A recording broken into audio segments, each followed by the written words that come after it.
Bismillah wa bihamdi. Assalamualaikum warahmatullahi wabarakatuh.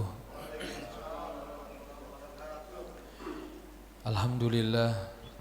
Alhamdulillahi rabbil alamin. Wassalatu wassalamu ala ashrafil anbiya'i wal mursalin Sayyidina wa habibina wa syafi'ina wa maulana Muhammadin sallallahu alaihi wasallam wa ala alihi wa sahbihi ajma'in. Subhanaka la ilma lana illa ma 'allamtana innaka antal alimul hakim. Subuhun kudusun rabbuna wa rabbul malaikati war ruh. Hasbunallah wa ni'mal wakil. Fanqalabu bi ni'matin minallahi wa fadlin lam yamsashum su' wattaba'u ridwanallah wallahu zu fadlin azim. Allahumma aslih ummata Muhammadin sallallahu alaihi wasallam wa farrij an ummati Muhammadin sallallahu alaihi wasallam warham ummata Muhammadin sallallahu alaihi wasallam wanshur wahfaz wa ayyid nahdatal watani fil alamina bihaqqi Muhammadin sallallahu alaihi wasallam. Allahumma anfa'na bima 'allamtana wa 'allimna ma yanfa'una.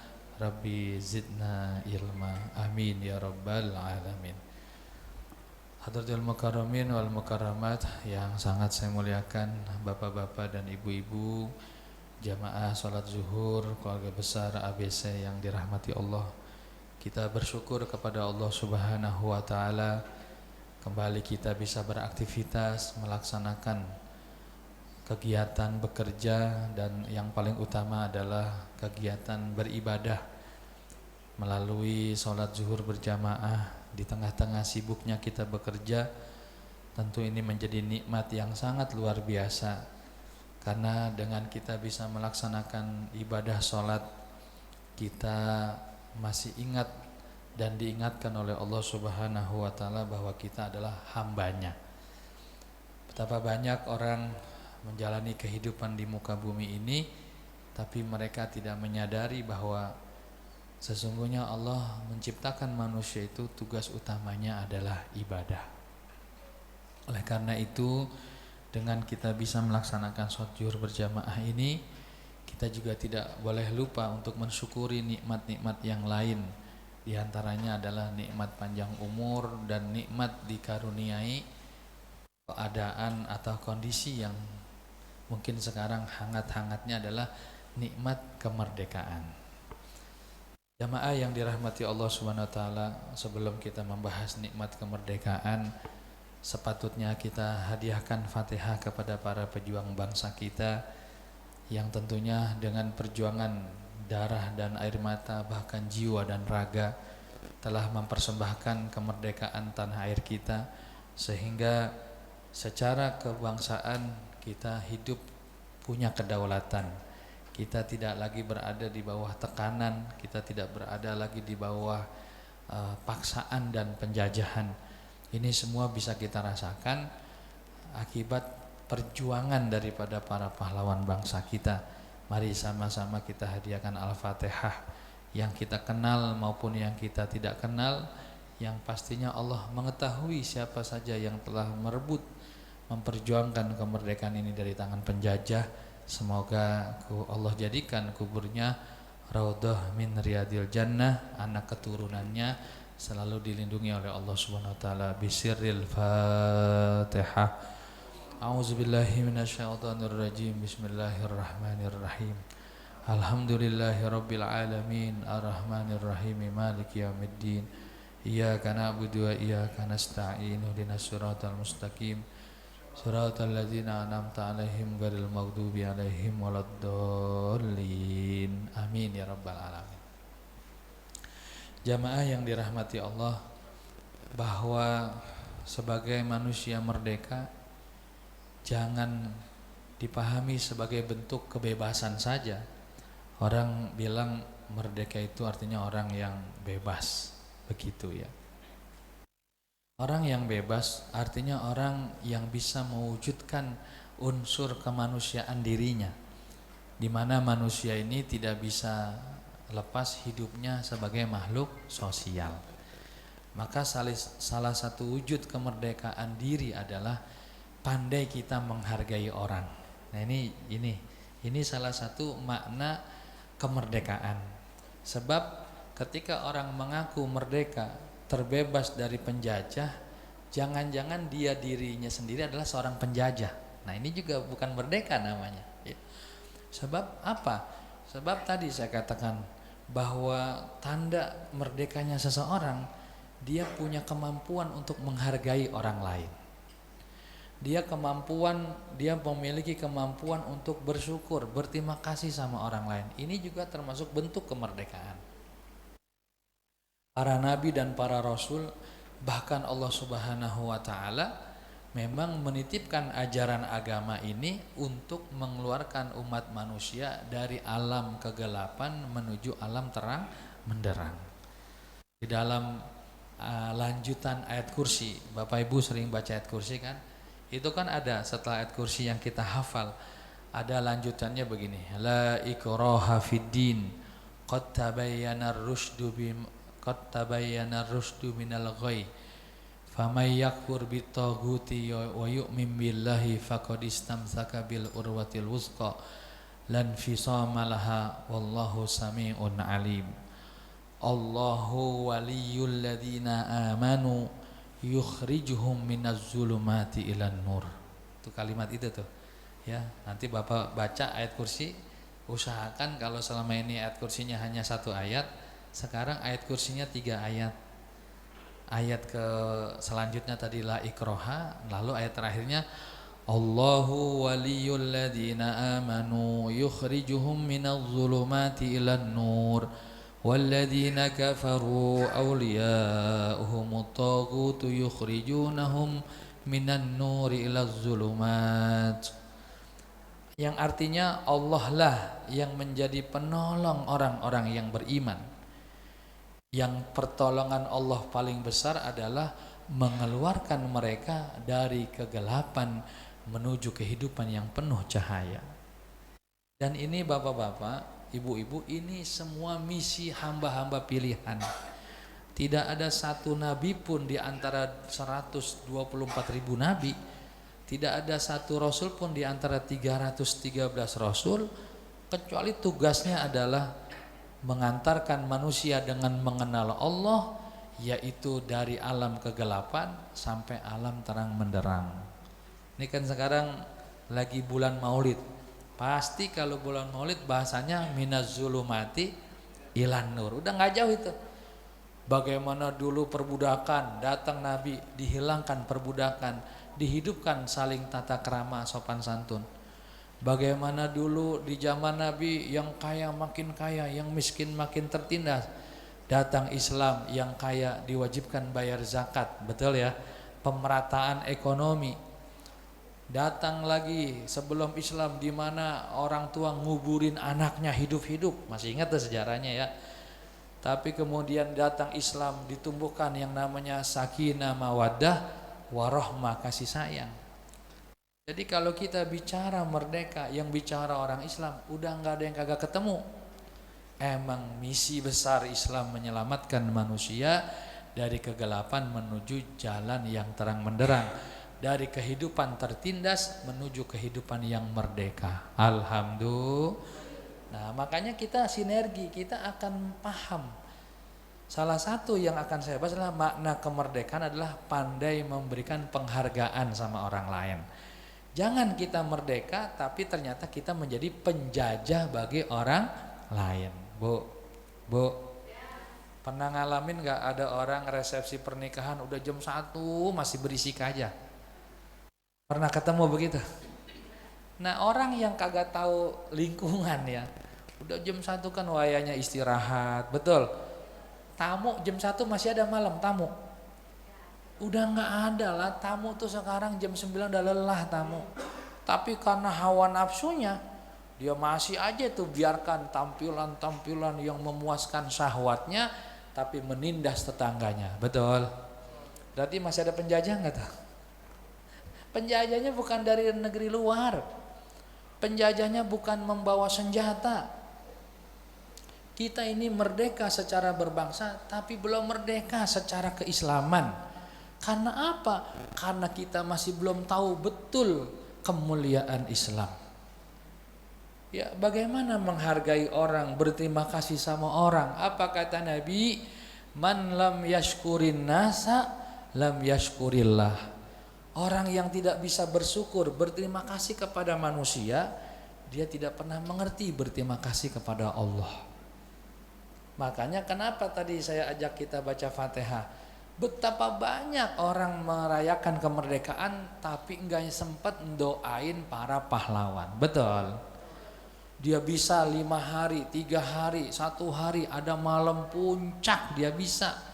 Dan ini terjadi dalam negara kita.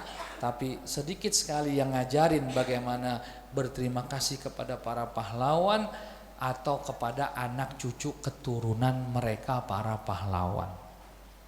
Makanya bapak-bapak, kita sering melihat perayaan kemerdekaan ini sepertinya lepas dari muatan pertama. Sejarah tidak bisa dihapus bahwa perjuangan kemerdekaan ini tegak berdiri dihiasi dengan kalimat-kalimat agama. Satu, pertama kalimat takbir, betul ya Bu? Bapak Ibu dengerin dah tuh Bung Tomo memberikan ceramah di RRI, kan begitu ngomongnya, Allahu Akbar, begitu kira-kira ya. Terus ketika kita tidak mampu menghadapi ekspansi penjajah Belanda, ya bagaimana Presiden Soekarno saat itu minta bantuan, ya sehingga terbentuklah Laskar Santri. Bagaimana kiai-kiai dulu membuat fatwa jihad atau yang dikenal dengan nama resolusi jihad. Padahal negara ini punya tentara, harusnya tentara lah yang bisa menghadapi musuh.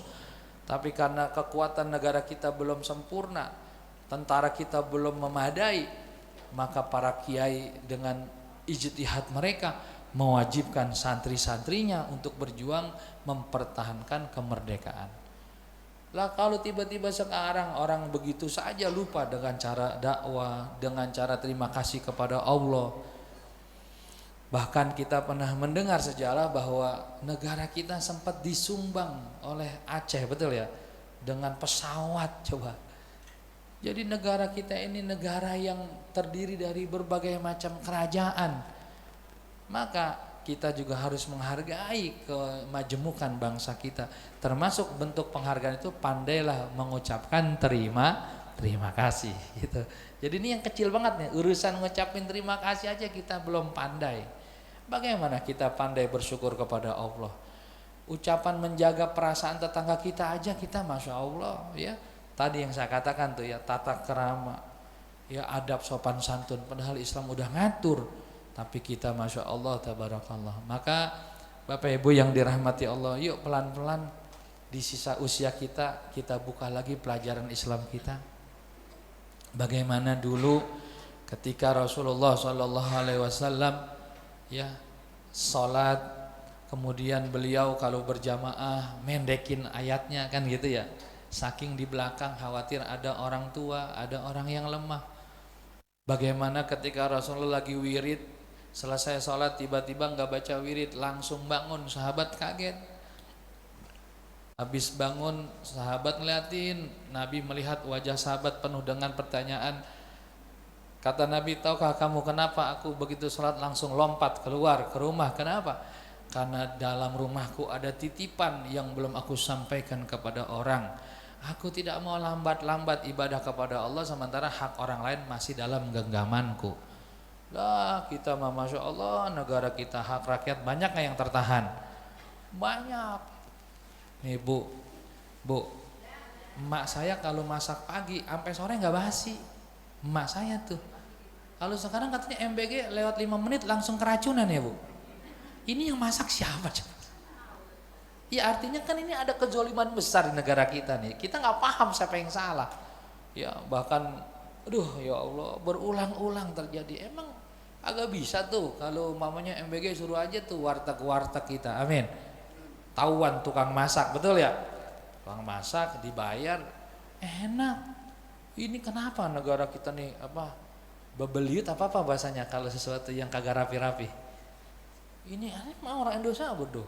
Ini yang lagi rame di masyarakat udah banyak yang bisa nyiptain alat yang ngebakar plastik terus hasilnya jadi BBM. Jadi BBM. Ini berarti orang Indonesia ini cerdas-cerdas, berkah-berkah.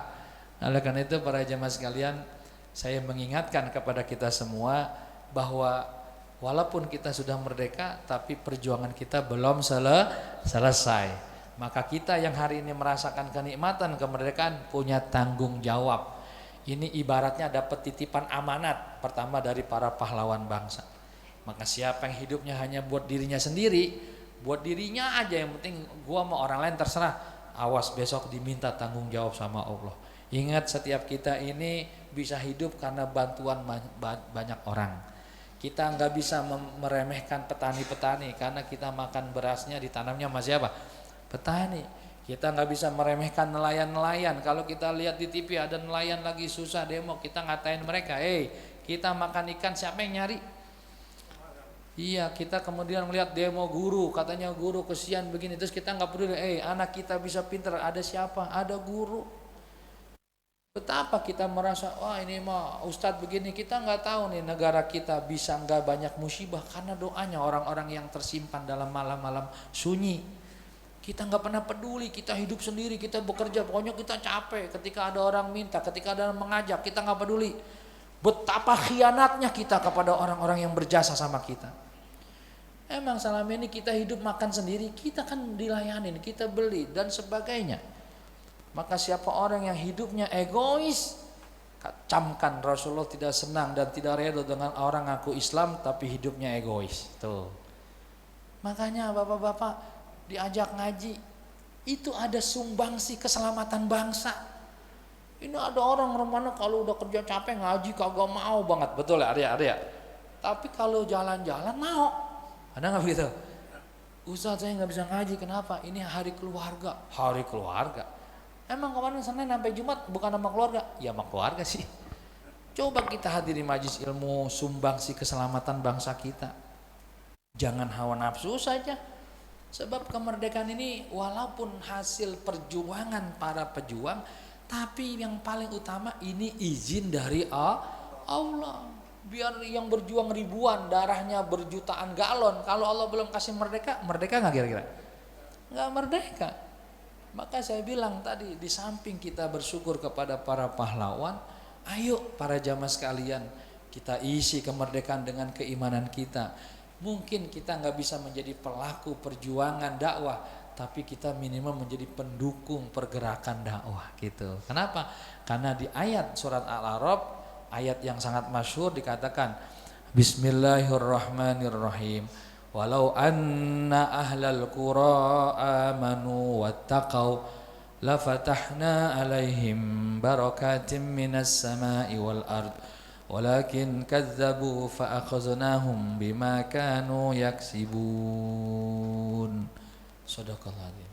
Allah ingin memuliakan suatu negara, suatu kaum. Allah nggak butuh tubuh-tubuh yang hebat. Allah tuh nggak perlu mensyaratkan orang-orang yang cerdas dalam suatu kaum. Nanti kita bahas tentang umat terdahulu yang tubuhnya hebat, otaknya cerdas.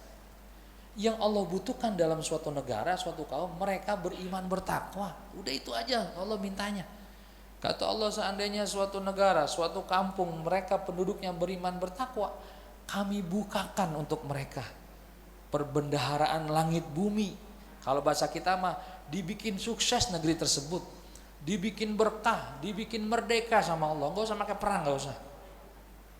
Akan tetapi mereka berdusta, yang mereka melakukan pengerusakan di muka bumi, maka kami siksa mereka dengan ulah mereka sendiri. Nah, terakhir sebagai bar pembandingan para jamaah sekalian, di dalam surat Al-Fajr kalau tidak salah, saya lupa. Pokoknya alam taro kaifa fa'ala rabbuka bi'ad irama dzatil imad allati lam yuhlaq mithluha fil bilad wa thamud alladhina jabus sakhra bil wad wa fir'auna dzil autad. Allah suruh kita, coba kamu perhatikan kaum Ad yang punya negeri Iram, itu zaman Nabi Syuaib kalau tidak salah. Coba kamu perhatikan kaum Samud, Kaum Ad ini punya bangunan kotanya tidak ada yang bisa menyerupai sampai sekarang. Canggih-canggih. Mungkin bapak-bapak pernah dengar ada kota gaib di Kalimantan namanya kota Saranjana. Coba cari deh itu tuh. Kota yang hebat, yang bisa mengatur frekuensi sehingga mata biasa nggak bisa ngelihat. Sama kayak gelombang. Ini kan ada gelombang nih sebenarnya nih. Ini kayak ini nih. Mic ini kan nggak ada kabel, tapi bisa keluar di speaker. Sebenarnya ada gelombang yang nempel, cuman mata kita nggak lihat. Ada satu negara yang mampu dengan kecanggihan teknologinya, atau yang sekarang kita bilang UFO gitu, itu kan itu makhluk itu sebenarnya ya kan. Kemudian kaum Samud dia bisa membelah gunung. Ya, sejarahnya kemarin itu sampai diteliti Bapak sekalian. Di India itu ketemu candi dengan bentuk sudut yang sangat presisi. Kayaknya kalau digetok gitu pakai pahat nggak mungkin, karena dilihat kanan kiri nggak ada serpihan-serpihan. Maka para pengamat memperkirakan candi-candi yang hebat itu terukir kayaknya itu bukan dipahat, tapi ditembak pakai laser. Yang sekarang kita baru ketemu kan, sekarang di Cina tuh ada laser yang kita masukin batu bisa dibentuk. Dan serpihannya menguap.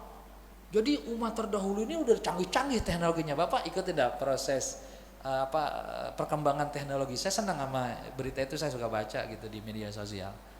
Ya. Terus wa fir'auna zil autad. Belum lagi Fir'aun yang bangunannya bertiang kokoh, terkenal dengan pasukannya yang paling hebat. Tapi semuanya alladzina taghaw fil bilad. Tapi mereka yang sukses itu melakukan kezaliman dalam negeri, fa'aktsaru fihal fasad, sehingga banyak kerusakan terjadi. Fasabba alaihim rabbuka sauta adzab. Allah gerus, Allah hilangkan dalam waktu sekejap. Tuh. Ya, nah makanya tuh kita masih ada peluang. Negeri kita harus kita hantarkan menjadi negeri yang baldatun thayyibatun wa rabbun ghafur. Amin. Caranya, yuk sama-sama kita dekat sama Allah. Di sela-sela doa kita doain nih pemimpin-pemimpin kita. Ya Allah, berilah mereka hidayah. Amin. Kalau mereka menolak hidayahmu, terserah engkau dah ya Allah. Begitu. Kita udah lelah dengan kehidupan begini. Kekayaan yang bertebaran di mana-mana, nggak pernah kita nikmatin. Bapak tahu, negara berkewajiban memberikan pelayanan pendidikan, betul nggak? Sekarang berapa banyak orang yang mendidik umat nggak pernah diperhatikan sama negara. Ratusan puluhan ribu pesantren yang dari kocek gurunya yang agak bayaran demi keselamatan masyarakat, betul nggak tuh? Masya Allah, kalau bukan kesadaran orang-orang pilihan, negara kita ini udah hancur lebur karena banyak orang-orang yang hatinya emas, hatinya mutiara. Mereka berbuat demi lingkungannya karena pengen mendapat penilaian di hadapan Allah Subhanahu wa taala. Itulah mungkin yang disebut wali Allah kali ya. Dia kerjanya sama Allah gitu. Nah, makanya para jemaah sekalian, akhir daripada tausiah singkat ini, ayo bantu negara kita. Jangan terus kita cemooh, setiap kita ambil bagian dalam mengisi kemerdekaan. Terlebih lagi ini bulan Maulid, di mana Nabi kita adalah pejuang kemerdekaan. Nabi kita mengangkat derajat kehidupan, udah nggak ada salahnya. Mudah-mudahan waktu itu semakin dekat, karena Nabi sudah menggambarkan bahwa di akhir zaman nanti akan ada tahapan yang kelima. Ya, tahap yang kelima yaitu ketika umat Islam akan kembali kepada manhaj nubuwah. Sekarang kita di tahap yang keempat, di tahap mulkan jabarian, penguasa-penguasa yang memaksa, penguasa-penguasa yang zolim.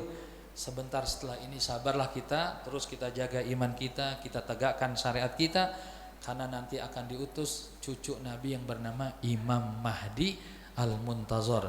Di bawah bendera Imam Mahdi Al-Muntazor inilah para jemaah sekalian, Islam akan kembali seperti zaman Rasul, kekhilafahan dan manhaj nubuwah. Kalau sekarang kan kita Islamnya Islam pecah nih ya.